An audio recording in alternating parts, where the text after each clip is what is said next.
Welcome to the historic Farish House restaurant in downtown Phoenix, next door to the Songbird, where we're usually outside, but the heat has chased us inside for our summer season. I'm Richard Rellis, here with Bob Robb, in no, it is the Farish House. It looks like your living room, is what I imagine your living room looks like, but we're here at the Farish House restaurant. The decor matches my ideology. So.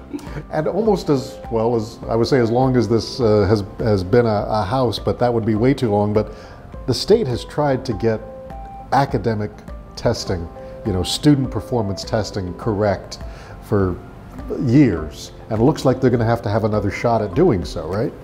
Decades. Our effort to try to improve student achievement through accountability through testing dates back to the 1990s, and we have yet to produce anything that results in either meaningful information or prods to improvements in student achievement. And for a while we had all the students take one test, the Ames test or whatever, and then AZ merit, and now it's like we said, schools can take whatever test they wish out, as long as, it's like a battery of acceptable tests, but then the feds upended that recently.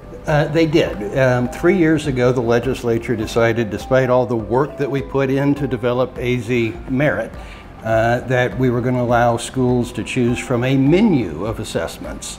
The problem is that federal law requires schools that receive Title I funding, or states that have schools that receive Title I funding, to have all students take the same test. One test, so now we're back to this headache. Right, we applied for a waiver.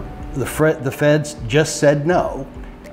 So now we need to get rid of the menu option. The problem is neither the state nor the feds are anywhere close to developing an accountability through testing regimen that actually would produce meaningful results and be fair and useful to students and teachers. Yeah, and the column goes through, your column goes through all the history and gives some good reasoning why it hasn't worked so far, but what would you recommend as a test that what would the test look like that Arizona should adopt, in your opinion? I think it needs to be radically stripped down. In reality, the state is trying to test everything. Instead, the state should limit its role to testing for the two keys that unlock all other learning, literacy and numeracy. Because we tried to test for a guy everything, like me, math and reading.